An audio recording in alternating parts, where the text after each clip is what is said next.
सम्पूर्ण साहित्यिक मनहरूलाई हार्दिक नमस्कार। म सृजना शर्मा। आज हामी एउटा कथा ल्याएर उपस्थित भएका छौँ।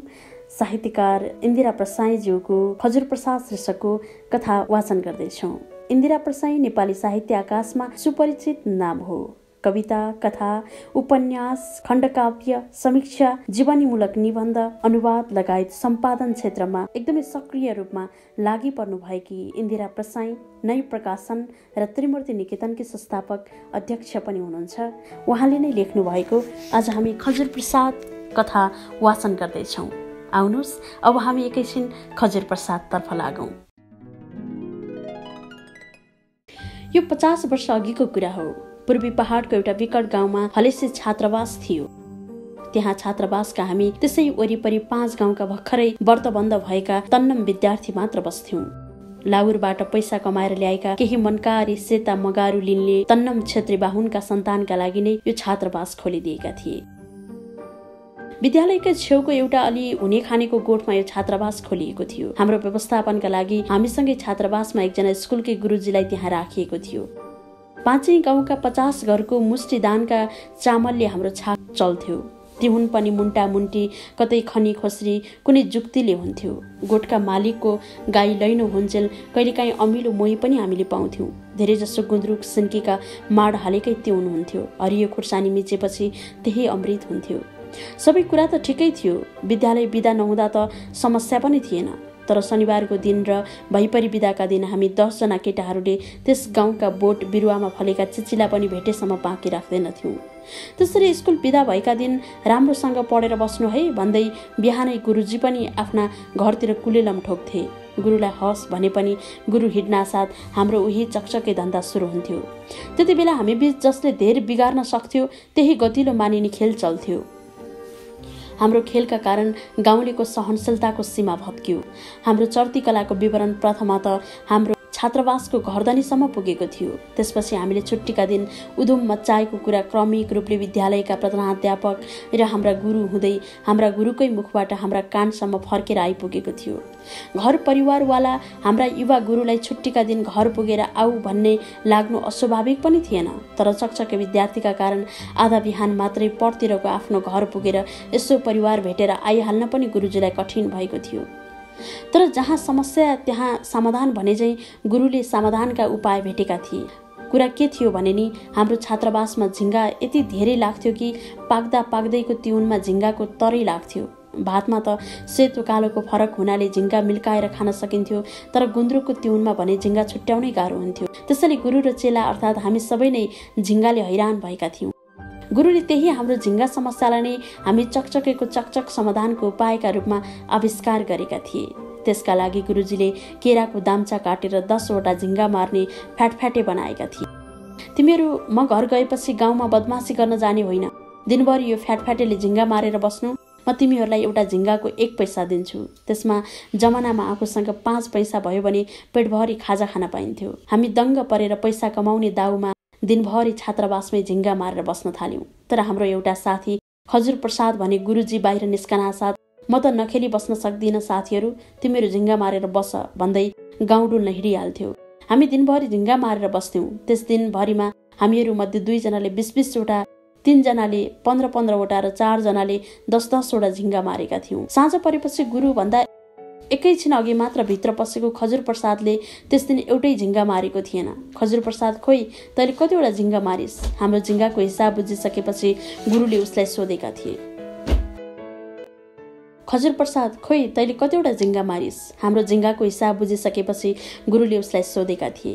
खोइ गुरु, हात मलेर टाउको हल्लाउँदै हाम्रा हातमा भएको पैसातिर लोभिलो आँखा लाउँदै खजुर प्रसादले जवाफ दिएको थियो। थुई या बज्या, खुब फुइलाउँछस् त, एउटा झिङ्गा पनि मार्न सक्दैनस्? तैँले मन लाएर काम गरे पो मार्छस् त झिङ्गा। झिङ्गा मार्न पनि त धैर्य चाहिन्छ। त काल भइस् काल। न त राम्रोसँग पढ्छस् न त भात तिउनै तेरा मिठा हुन्छन्। खाली बदमासी र छक्का पन्जा त तेरो काम। के गरी खालास बज्या तैँले? तेरी दुखियारी आमाका आँखाको आँसु सधैँ उत्तिकै हुने भयो। तेरी हजुरआमाले जमिनदारको भात भान्सा गर्दा तीर्थबाट ल्याएको खजुरको प्रसाद तलाई गर्भमा बोकेकी तेरी आमालाई खुवाएकाले तेरो नाउँ खजुर राखेको भन्थिन् तेरी आमा। त पनि झिङ्गा पनि मार्न नसक्ने एक। धिक्कार छ त बज्यालाई। केही बोलेन खजुर प्रसाद त्यस दिन। हुन पनि खजुर प्रसादको बोली खजुर जस्तै मिठो थियो। अर्को हप्तामा लगातार 2-3 बिदा परेको थियो। पहिलो दिन पनि अघिल्लो हप्ताकै उपक्रम दोहोरियो। त्यस दिन पनि खजुर प्रसादले हाम्रो हातको पैसामा लोभिलो आँखाले हेरेको थियो। गुरुको गाली, अर्थी, उपदेश सबै सधैँ चाहिँ सुन्यो उसले। साँझ परिसकेको थियो। गुरुसँग हिसाब किताब भइसकेपछि हामीले त्यस दिन मारेका 150 जति झिङ्गा पनि अघिल्लो दिन झैँ तलामाथिबाटै तल फाल्न लागेका थियौँ। तिमीहरूले यसरी यी झिङ्गा जथाभावी फाल्यौ भने त फेरि यही झिङ्गा बिउतिएर पनि आउँछ र प्रत्येकसँग बदला लिन्छ अरे। आमाले भन्नुभएको यस्ता झिङ्गालाई त पातमा पोको पारेर माटामा गाड्नुपर्छ अरे। हिँड त्यसै गरौँ। ऊ अघि लाग्यो र हामी पछि पछि। छात्रावासको पछाडि पुगेर पात उसैले टिप्यो, खाल्डो उसैले खन्यो। हाम्रा हातमा भएका मरेका झिङ्गा उसैले पातमा हाल्न लगाएर हाम्रै अगाडि पोको पार्यो र उसैले खाल्डो पनि पुर्यो। खजुर प्रसादको सहयोगले हामी सबै नै ढुक्क भएका थियौँ। भोलिपल्ट पनि बिदै हुनाले झिङ्गा मारेर बस है केटा हो भनेर बिहानै गुरुजी आफ्ना घरतिर लागे। त्यसपछि खजुर प्रसाद पनि हिँडिगयो। हामी भने अघिल्ला दिनमा चाहिँ पैसा कमाउनका लागि झिङ्गामै ध्यान लगाएर बस्यौँ। त्यस दिन चाहिँ अलि छिटो छात्रावासमा फर्कियो खजुर प्रसाद। फ्याटफ्याटेले केही बेर फ्याट पनि पार्यो उसले। साँझ पर्न लागेपछि लघु शङ्काका लागि भनेर छात्रावास पछाडि गयो। त्यसै बेला गुरुजी पनि आइपुगे। गुरुजी समक्ष हामीले झिङ्गाको दिनभरिको हिसाब बुझाउँदै खजुर प्रसाद पनि भित्र पस्यो। तर कहाँ गएको थिएछ? आज पनि झिङ्गा मार्न सकिनस् बज्या? गुरुले सधैँ चाहिँ उसलाई गाली गर्न खोजे। त्यसै बेला उसले आफ्नो मुट्ठी खोलेर झिङ्गा देखायो। गुरुजी, आज मलाई गाली नगर्नु, पैसा निकाल्नु, मैले पनि सकेँ नि झिङ्गा मार्न। तपाईले भन्नुभए जस्तै आज मैले दिनभरि मन लगाएर झिङ्गा मारे नि। उसका कुरा सुनेर गुरु मुसु मुसु हाँसिरहेका थिए। हामी सबै विद्यार्थी छक्क परेर खजुर प्रसादको अनुहार हेर्न खोज्दै थियौँ। गुरुको आदेशपछि उसले झिङ्गा गनेर देखायो। 150 वटा झिङ्गा थियो उसको मुट्ठीमा। गुरुले बोली अनुसार 1 रुपियाँ 50 पैसा उसका हातमा हालिदिए र उसको पीठ पनि थपथपाए। हिजोसम्म खजुर प्रसादका अघिल्तिर उचालिएको हाम्रो शिर आज उसका सामुनै निहुरिएको थियो। साँझ पर्ने बेलामा एकैछिन त फ्याट पनि पारेको थियो खजुर प्रसादले। कसरी यसले यति धेरै झिङ्गा मार्यो हँ? हामीले पत्तै लगाउन सकेनौँ।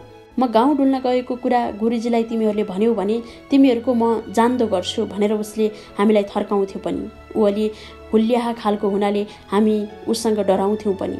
तर त्यसपछि छात्रावासमा झिङ्गा मार्ने खेलमा त्यस्तै भइरह्यो। अर्थात् एक दिन मात्र बिदा हुँदा ऊ झिङ्गा मार्ने खेलमा सहभागी हुँदैनथ्यो। 2 दिने बिदा हुँदा पनि पहिलो दिन ऊ भाग लिँदैनथ्यो र दोस्रो दिन पनि बिदा परेको बेलामा मात्र यो खेलमा सहभागी हुने गर्थ्यो। यति चाहिँ हो है, हाम्रा झिङ्गा यत्तिकै फाल्न उसले दिँदैनथ्यो। हामीले मारेका झिङ्गा पातमा पोको पारेर खाडलमा गाडिदिन चाहिँ उनी अघि सर्थ्यो। अनि उसले बिदाको दोस्रो दिन मात्रै झिङ्गा मार्थ्यो र त्यस दिन उसले हाम्रोभन्दा धेरै झिङ्गा मारेर हाम्रोभन्दा धेरै पैसा कमाइरह्यो। हामीलाई उसको गोप्यता भङ्ग नगरे बापतको पुरस्कार भनेर स्कुलमा यसो भुटेका चनाका 2-4 गेडा पनि खजुर प्रसादले हामीलाई खान दिन्थ्यो। हामी त्यसैमा खुसी हुन्थ्यौँ। खजुर प्रसाद पढ्न पटक्कै मन गर्दैनथ्यो। उसको त्यति बेलैदेखि खानपिन पनि गतिलो थिएन। ब्राह्मणवादको विरोध गर्नुपर्छ भनेर ऊ स्कुल पढ्दैदेखि अभ्यक्ष मासु र मदिराको भरपूर सेवन गर्थ्यो। उसको आचरणका सबै पक्ष कुनै पनि दृष्टिमा ठिक थिएनन्। हामी 9 जना सहपाठीलाई अरूले उसका बारेमा सत्य तथ्य भनिदिँदा पनि दुःख लाग्थ्यो। हामी सबै उसलाई माया गर्थ्यौँ। आखिर ऊ हामी भन्दा पनि तन्नम परिवारको केटो थियो। उसको भलो होस्, सही आचरणमा रहोस् भनेर हामीले उसलाई कति सम्झायौँ तर हाम्रा कुरा ऊ हाँसेरै उडाइदिन्थ्यो। आजित भएर पछि त हामीले उसलाई सम्झाउने काम पनि छोडिदिएका थियौँ। प्रवेशिका परीक्षामा पनि खोइ कति पटक फेल भयो खजुर प्रसाद। तर हामी 9 जनाले खुब मेहनत गरेर पढ्यौँ।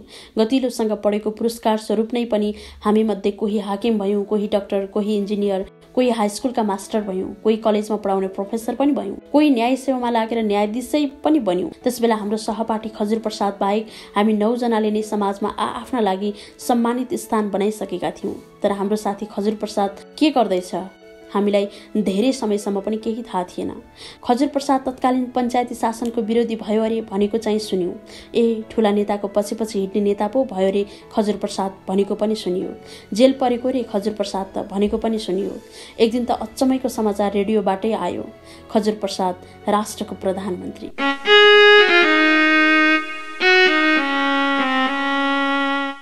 हवस् त, आजको बसाइबाट छुट्टिने बेला भइसक्यो। आज हामीले चर्चित साहित्यकार इन्दिरा प्रसाईज्यूले लेख्नुभएको खजुर प्रसाद शीर्षकको कथा वाचन गर्यौं। हामी कथाकारप्रति हार्दिक आभार व्यक्त गर्दछौं र कथाकारलाई हामी उच्च सम्मान गर्छौं। यहाँको साहित्य यात्रा अझ चुलिँदै जाओस्, हार्दिक शुभकामना। तपाईलाई यो कथा वाचन कस्तो लाग्यो? जस्तो लाग्यो त्यस्तै सल्लाह सुझाव एवं प्रतिक्रिया दिन नभुल्नुहोला। हामी आगामी दिनमा पनि यस्तै चर्चित कथा उपन्यास वाचन गर्ने प्रयासका साथ आउनेछौं। आजलाई बिदा हुन्छौं। नमस्कार।